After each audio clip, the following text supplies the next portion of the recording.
সাথে ঈদ উদযাপন শেষে ফিরতে শুরু করেছেন কর্মজীবীরা। এতে যানবাহনের চাপ বেড়েছে ঢাকা টাঙ্গাইল যমুনার সেতু মহাসড়কে। এ নিয়ে আরও জানাতে টাঙ্গাইলের এলেঙ্গা থেকে যুক্ত হয়েছেন কাউসার আহমেদ।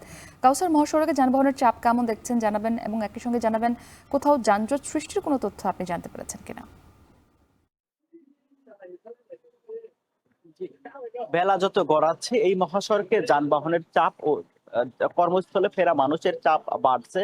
তো এখন পর্যন্ত কোনো যানজট হয়নি, মানুষ স্বস্তিতে এই কর্মস্থলে ফিরতে পারছে। তবে যারা যাত্রী রয়েছেন তারা অভিযোগ করেছেন, তারা বলছিলেন যে তাদের কাছ থেকে 1.5 থেকে 200 টাকার ভাড়া 4 থেকে 500 টাকা আদায় করা হচ্ছে। এ বিষয়ে তারা প্রশাসনের হস্তক্ষেপ কামনা করেছেন। আর এছাড়াও এদিকে জেলা প্রশাসনের পক্ষ থেকে ভ্রাম্যমাণ আদালতের জন্য ম্যাজিস্ট্রেট নিয়োগ করা হলো, তারা এখনো পর্যন্ত কোনো কার্যক্রম শুরু করেনি। আর এদিকে এই মহাসড়কে আমি লক্ষ্য করেছি যে বিশেষ করে Elenga bus stand, Tangail bus stand, Rabna bypass, Ashekpur বাইপাসে কর্মস্থলে ফেরা মানুষের ভিড় রয়েছে। তারা বলছেন যে গণপরিবহন বিশেষ করে বাস খুব একটা নেই বললেই চলে। তারা বলছেন যে উত্তরবঙ্গ থেকে যে সমস্ত বাসগুলো ঢাকার দিকে যাচ্ছে তার বেশিরভাগ আসনই ভরপুর এবং বাসে পা ফেলানোর মতো জায়গা নেই। আর এছাড়াও তারা বলছিলেন যে তাদের কাছ থেকে যে বাড়তি ভাড়া আদায় করা হচ্ছে এই বিষয়ে তারা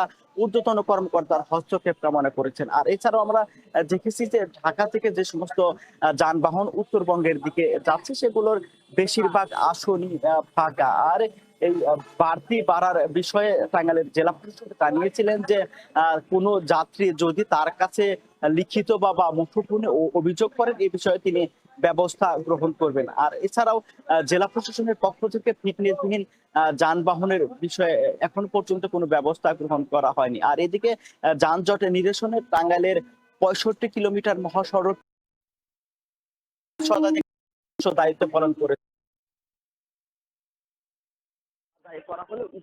Hospitals Limited, কাঙ্ক্ষিত